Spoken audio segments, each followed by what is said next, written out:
भगवान राम हो या हनुमान हो, इनकी पूजा में प्रसाद का भी एक अलग महत्व होता है। हनुमान जी को कहा जाता है कि लड्डू पसंद है, बूंदी पसंद है। इसी तरीके से रामनवमी पर भगवान राम को भी तरह तरह के भोग लगाए गए हैं। आपको बता दें 1,11,111 जो लड्डू हैं वो मंगवाए गए हैं और भगवान राम को आज भोग दिया गया है। रामनवमी का अवसर है तो क्यों ना चलिए दुकानदारों से भी थोड़ी चर्चा कर लेते हैं, जान लेते हैं कि कैसा माहौल है, कैसी बिक्री हो रही है, क्या चल रहा है। क्या नाम है आपका?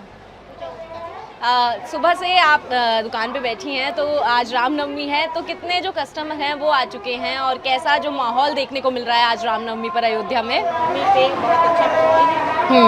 कस्टमर भी काफ़ी आ रहे हैं जी।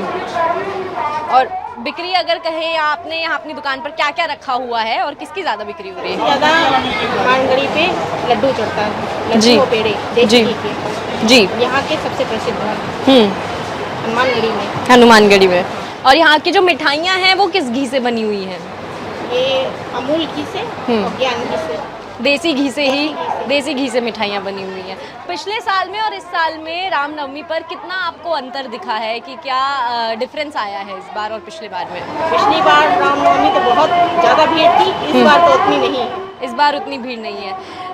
हालांकि आकलन ये लगाया जा रहा था, क्या से लगाए जा रहे थे कि लगभग 40 लाख लोगों की भीड़ जो है वो अयोध्या आएगी इस बार रामनवमी पर। 40 लाख श्रद्धालु जो हैं वो भगवान राम के दर्शन करने के लिए आएंगे, लेकिन उतनी भीड़ नहीं आई है। लेकिन हाँ, ये कह सकते हैं कि भीड़ का जो जमावड़ा है, जो भक्त हैं वो हमने बहुत काफ़ी संख्या में देखे हैं। यहाँ पर लगातार जो है भक्त वो बढ़ रहे हैं और अभी शाम तक भी और भी भक्त आने की उम्मीद है। साथ ही साथ आपको ये भी बता देते हैं कि हम हनुमानगढ़ी के पास नज़दीकी दुकानों पर मौजूद हैं और ये हनुमानगढ़ी भगवान हनुमान को जो प्रसाद चढ़ता है वो लड्डू का प्रसाद चढ़ता है और वो उनका प्रिय माना जाता है। इसी के साथ आप देख सकते हैं कि तमाम तरह की जो मिठाइयाँ हैं वो यहाँ मौजूद हैं और भक्त जो हैं वो तरह तरह का प्रसाद लेकर जाते हैं भगवान को प्रसन्न करने के लिए। ऐसा भी कुछ भक्त करते हैं, भगवान को कामना के बदले कुछ मीठा खिलाएंगे या 151 रुपये का प्रसाद चढ़ाएंगे। ऐसी तमाम जो इच्छाएं हैं वो प्रकट करते हैं भगवान के आगे जब प्रसाद चढ़ाते हैं और दर्शन करते हैं। खैर, भक्तों की जो भक्ति है उसके तो क्या ही कहने, लोग अलग अलग तरीके से अपना प्यार जो है वो भगवान के लिए दर्शाते हैं। किसी का कुछ तरीका है, किसी का अलग तरीका है। लेकिन फिलहाल हम आपको बता देते हैं कि हम इस वक्त हनुमानगढ़ी के पास नज़दीकी दुकानों पे मौजूद हैं और आप देख सकते हैं यहाँ का जो मंजर है वो बेहद खूबसूरत है। तमाम दुकानें जो हैं वो सज चुकी हैं क्योंकि आज रामनवमी है। रामनवमी का खास दिन है, खास पल है और सभी जो दुकानें हैं वो सज चुकी हैं। खिलौनों की दुकान हो, प्रसाद की दुकान हो, मालाओं की दुकान हो, तमाम तरह की दुकानें हैं जो सज चुकी हैं और भक्त जो है खरीदारी कर रहे हैं। देश के कोने कोने से जो भक्त हैं वो आए हैं रामलला के दर्शन करने, हनुमान जी के दर्शन करने। देश के अलग अलग राज्यों से भक्त यहाँ पहुँचे हैं आज रामनवमी के अवसर पर। रामलला का जन्मोत्सव है और 500 साल के बाद रामलला अयोध्या में मंदिर बनने के बाद अपनी पहली रामनवमी मना रहे हैं, तो अपने आप में ये पल खास है ही। साथ ही साथ आज चैत्र मास के शुक्ल पक्ष की नवमी तिथि है और आज ही के दिन चैत्र नवरात्रि का भी जो है वो समापन हो रहा है। चलिए तो और भी दुकानदारों से बात कर लेते हैं, चर्चा कर लेते हैं। हम आ चुके हैं एक और मिठाई की दुकान पर। सर, क्या नाम है आपका?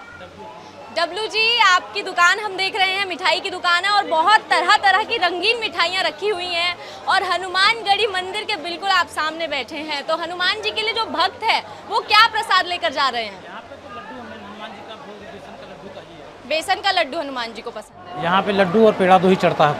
लड्डू और पेड़े चढ़ते हैं। और अगर संख्या की बात करें तो सुबह से लेके अब तक, जैसे कि आज रामनवमी है, तो कितने भक्त जो हैं वो हनुमानगढ़ी के लिए आ चुके हैं? आज नवमी है, इस तरह नवमी कभी हुई नहीं है, इतनी भीड़ कम है। नवमी में इतनी ज़्यादा भीड़ होती थी कि इसमें पब्लिक आप अंदाजा नहीं लगा सकते थे कि कितनी भीड़ हो सकती है। भीड़ कम है इस बार। इसके अलावा जिस तरीके से भक्त जो हैं वो आ रहे हैं और मन में श्रद्धा लेकर दूर दूर से आ रहे हैं, तो कोई आपको हनुमान जी का कोई ऐसा खास भक्त मिला है जिसको देख के आपको भी थोड़े मन में हनुमान जी के प्रति भावना उठी हो? और आपकी क्या भावना है हनुमान जी को लेकर, ये भी बताइए। यहाँ पे तो सब हनुमान जी के भक्त सब गुरु भाई ही हैं हमारे। और सबसे बड़ी बात है कि रामलला का जो मंदिर बन गया है, तो भगवान आज जन्मोत्सव में जो देखने को मिल रहा है, इसकी कल्पना हम लोगों ने सोचा था, आज हम देख रहे हैं। अब इससे अधिक क्या बता दें। कितने साल पुरानी आपकी ये दुकान है? हमारी 13वीं 14वीं पीढ़ी दुकान है। कितनी? 13वीं पीढ़ी हमारी है। जी। यानी कि अगर अंदाजा लगाएं तो लगभग कितने सालों से एवरेज ले लीजिए, अगर 40-50 से एवरेज लेके बैठेंगे तो कितना 400-500 हो तो जाएगा। मतलब दादा परदादा हाँ, हाँ, सब हाँ। आपके जी, लिए जी, काम जी, करते जी, थे। तो आप देख सकते हैं 13वीं पीढ़ी जो है वो है WG की, जो यहाँ पे दुकान लगा रखी है और लगातार भक्त जो हैं वो भी आते हैं रामलला के लिए और हनुमान जी के लिए प्रसाद लेकर जाते हैं। रामगढ़ी के मंदिर के पास इस वक्त हम मौजूद हैं। चलिए इसी के साथ बाकी अपडेट्स आपको देते रहेंगे। फिलहाल के लिए इतना ही, आप देखते रहिए इंडिया TV।